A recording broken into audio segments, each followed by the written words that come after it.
I guess the big discussion point at the moment is Sue Kesley coming out and saying the supermarkets are making 500% and the farmers are suffering. Yeah, and I think she's not too far wrong actually, Rob. Maybe 500% is an exception rather than the rule, but they certainly, the supermarkets have made life a real misery for the growers for quite a number of years.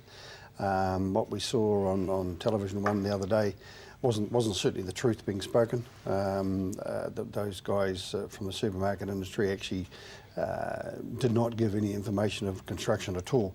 And I do hope that there is an investigation and the truth comes out, because there is no doubt that the supermarkets are the people who have the produce for the shortest time, at the shortest risk and with the greatest profit.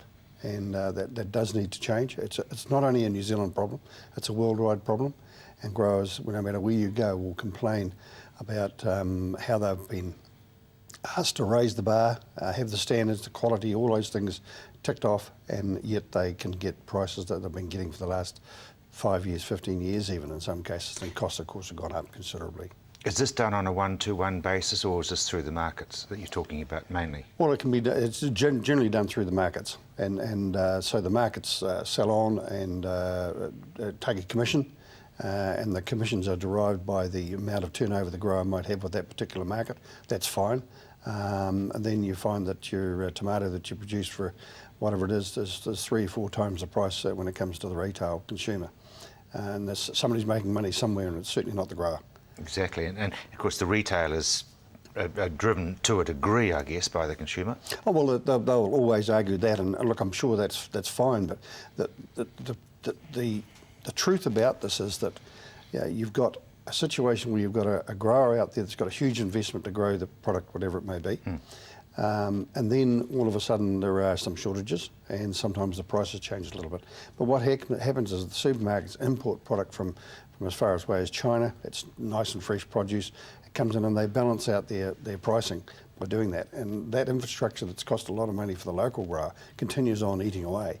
So the guy has to have a fair sort of shake at what's going on. And this is why we've had an increase by the farmer markets all around New Zealand.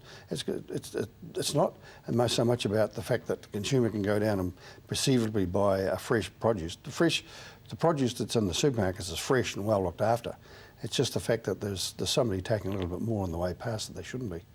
This is sort of this importation of vegetables is not dissimilar to the pork industry, is it? Oh, not at all, not at all. I mean, we're talking about things as fragile as broccoli or carrots or lettuce, for goodness sake, bringing them from halfway across Asia to New Zealand's little market just to smooth prices.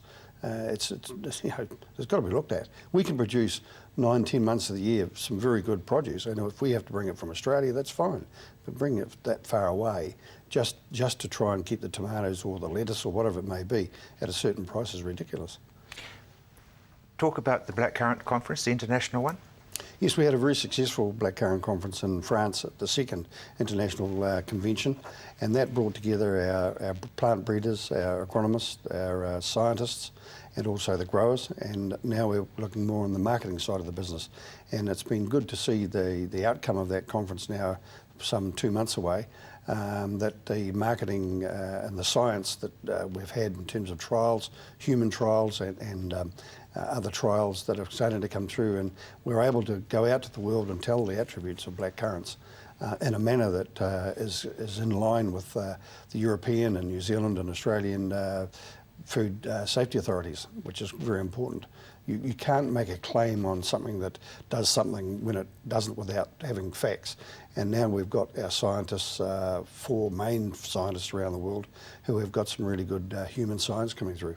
And this is the health drink aspect of it. It's the wellness side of it, Rob, the antioxidants, the anthocyanins that we talk about. But you've really got to put them into line and in truth in terms of what they actually can do.